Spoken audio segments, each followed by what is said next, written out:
Making use of my green screen for the first time in a while, so that's nice. This video was formed from a live ostrich. Hello and welcome to the inaugural Tiffany Rock Wrapped 2024. Let's start this off by saying, hi, that's me. You're probably wondering how I got in this situation. Okay, that's all I remembered from my notes, so I will be reading from my phone for the rest of the video, and I just unplugged it, but it does have to charge, so you will be seeing an unsuspecting wire for the rest of the video. Sorry, that's my bad. My friend Katie showed me a TikTok about somebody doing a spotted cry wrapped where they reflected on all of the times they cried that year. And I thought, not only did I want to do that, but I wanted to take it to the next level and track my life in Microsoft Excel spreadsheets for a year for this video. I feel like some of this should probably stay private. You know, some thoughts should stay in the drafts. But as one of my favorite bands once said, oh well, that's life. We're also gonna start this off with a preface. I stopped tracking in December. We're going Spotify Wrapped style just because one weekend in early December I realized, oh, like I actually have to get to making this video. So I decided while I still had the ambition to stop the count and just track from January to November so I could get this video done before the end of the year. Here are the categories we've got going on. This thing is not very well. I'm trying to like present but also keep my body in the green screen. Makeup wrapped, spotted cry wrapped, YouTube wrapped, and miscellaneous wrapped. Without further ado, let's fucking go. We're gonna start off with makeup wrapped. I was actually like really excited to analyze the data of this specifically. I only very recently got back into doing my makeup heavily. I think it was a year or two ago. I was like really excited to see all the data laid out like this. I have done a whopping 187 looks this year. I was kind of thinking I would do more than that, but with mental health episodes and work and getting a puppy and having to watch her more days of the week than I have time to do makeup, I guess it kind of evens out. Here's a chart of how many times I used each product. I don't have my slideshow in front of me, I just have my notes. I tried to color coordinate the chart with like the colors I would use for each product. As you can see, the products I use the least are face jewels and highlighter, which kind of got a very similar amount of usage. Brows and mascara are also very close, but in the end, brows ended up being the, I guess, step in my makeup routine because brows aren't a product. The step in my makeup routine that I did the most with a whopping 173 out of 187. Mascara had 172, lips had 139, eyeshadow had 127, under eye / waterline had 120, concealer had 96, eyeliner had 76, glitter had 73, blush had 64, face jewels had 33, and highlighter had 30. So I rated my looks on a 0 to 1 scale based on how I thought they turned out, and the average was 0.64. Here's a chart on how often I would use certain colors. I obviously color coordinated it. Imagine if I didn't. See this green spot right here? That represents the amount of blue looks I did this year. And then this little rainbow spot right here represents how many orange looks I did this year. And then I had a couple colors I didn't include in my pie chart because I only used them once or twice, or maybe 3 times. Champagne, gold, mint, duochrome, and magenta. I've definitely done way more than 3 looks with duochrome.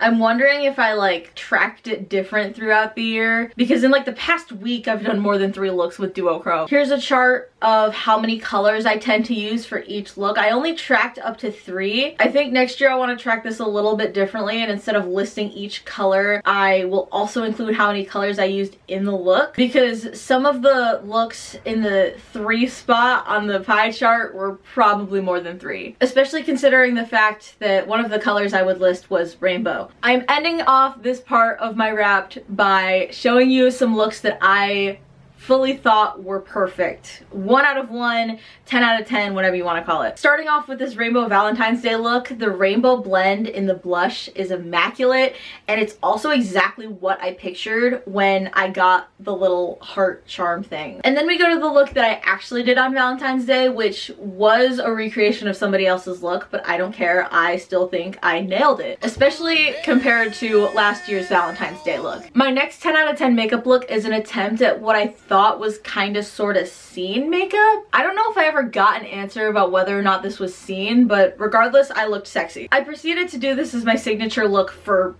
probably a month after that. And here's my last 10 out of 10 look. It's very simple, but I think the placement of the face gems is really cute, and the eyeshadow blend is really good in my opinion.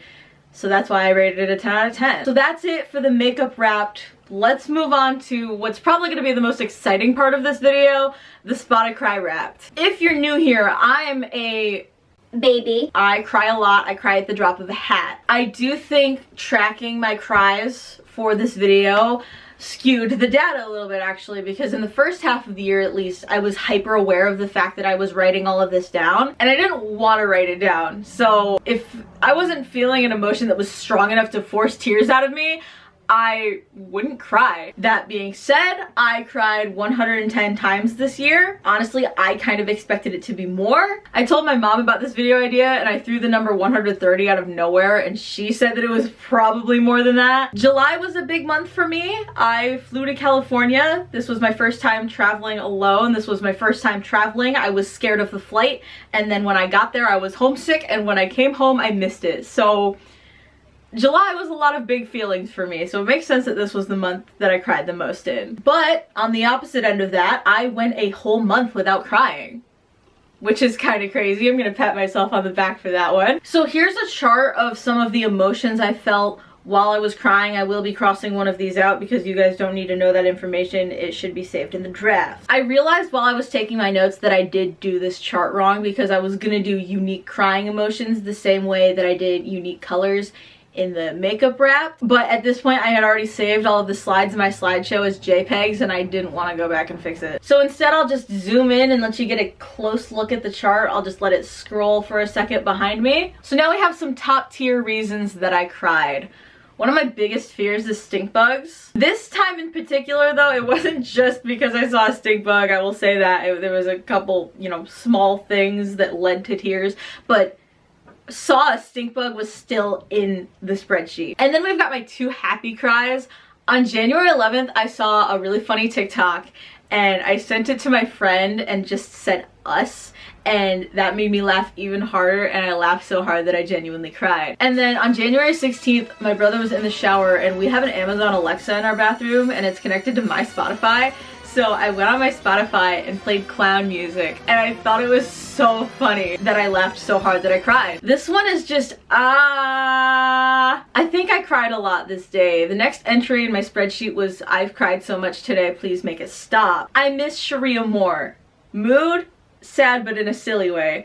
This was obviously after my Sharia Moore concert. I saw Between You and Me, Sharia Moore, Young Culture, and Home Safe in March. And then I think the next entry right after that was, I love Sharia Moore so big. Mood? Sad, but in a slightly less silly way. I'm so good at using words to describe my emotions. I don't know why I wrote the date instead of the reason I cried. Probably just because this little bubble in the slideshow is too small.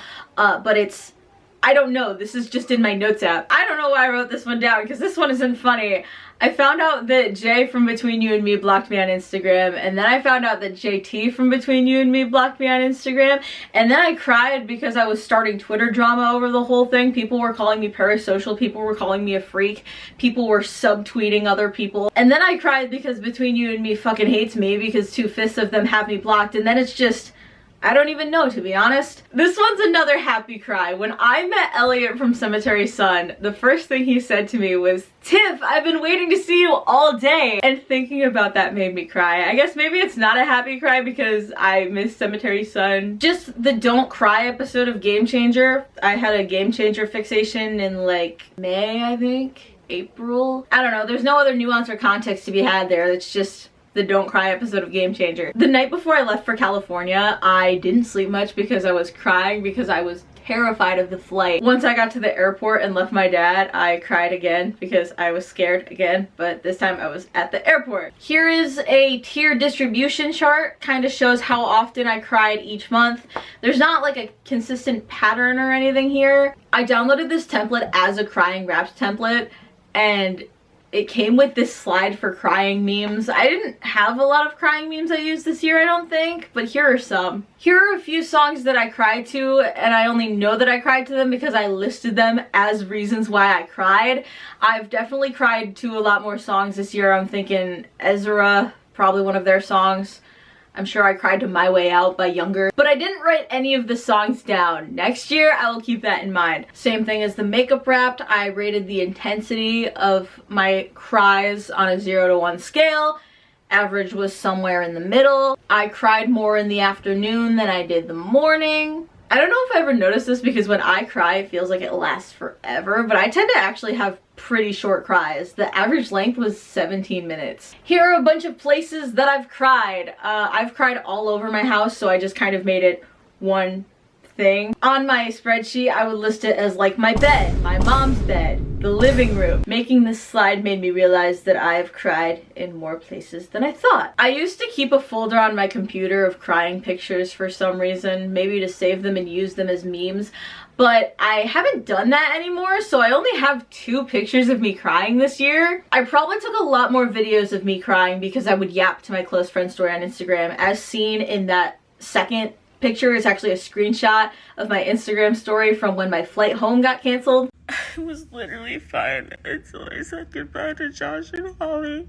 Oh shit, and that's the end. Now we're moving on to YouTube Wrapped, which unfortunately this is not about the YouTube videos that I watched this year. I can't imagine what that would be. You spent 300 minutes watching the Keep Watching music video by Younger. You spent 200 minutes watching the All Night Long music video by Blackout. Editing Tiffany here, I can't believe I forgot to make this joke. Bro really kept watching. No, this is about the YouTube videos and covers that I have posted this year. I posted 60 videos this year. Let's just state the obvious, elephant in the room. Most of them are covers. I posted 52 covers this year.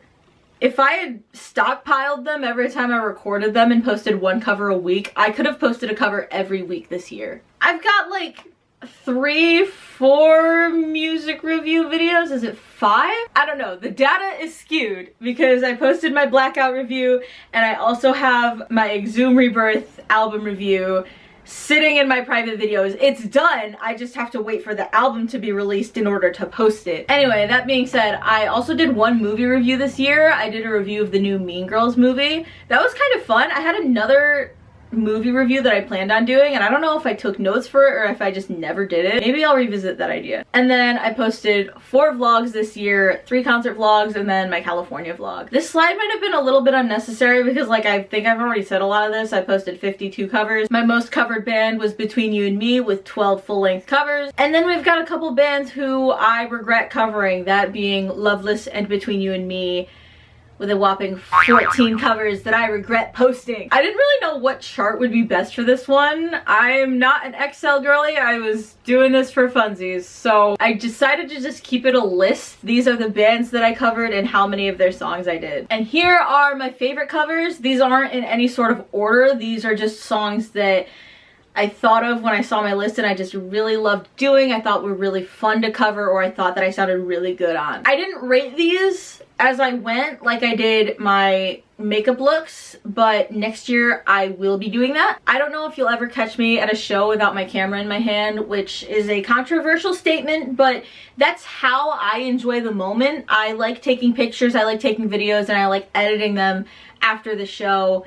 That's just how I enjoy concerts. These are my favorite videos from this year for obvious reasons. I don't know if my Exhume Rebirth album review will be out by the time I post this video, but I made it this year before December, so I'm counting it. Here are my top videos according to statistics instead of just my own personal feeling, my own personal vibes. This is actually how I was reminded of my Mean Girls movie review. I completely forgot that I did that. We're not going to talk about number 2. I don't know how that was one of my most viewed videos this year. We are at the last category, which is miscellaneous wrapped. This is just kind of a bunch of random stuff that I felt like didn't have enough substance for their own category, their own theme, their own slideshow. I was actually gonna do a purchase/shopping wrapped, and then I realized how embarrassing it would be. I spent a lot of money this year. I'm really gonna try to cut back on that next year, especially because I'm gonna try to save up for another California trip. I told myself I was going on a no-buy simply for makeup,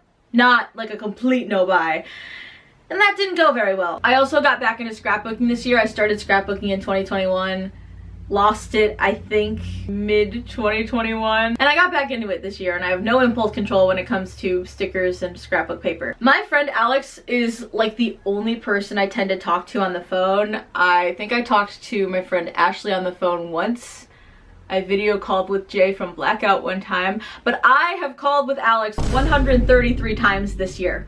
So he is like the only friend I talk to on the phone. Also, he was aware that I was doing this. This is not creepy, it's for research purposes. Our longest call was November 5th.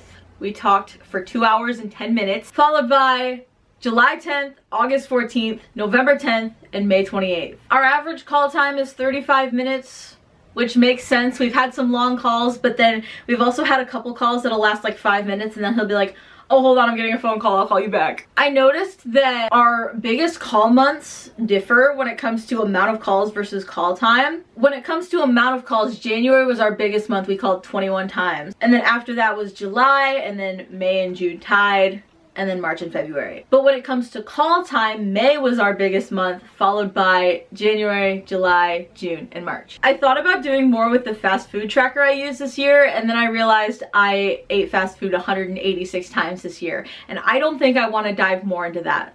I ate fast food more times than I cried this year. And that's the end. That is the end of Tiffany Rock Wrapped. It's kind of funny, I got so used to tracking my life in the spreadsheets this year that I forgot I was doing it for this video, and I kind of have to make the video now. I'm surprised I kept it up this long. Let me know if I should make this video again next year. Let me know if you enjoyed. If you liked this video, like it, comment down below, hit subscribe, hit the bell icon, all that crazy, wacky, weird, amazing, fun stuff. Thank you so much for watching, and I never know how to end these things.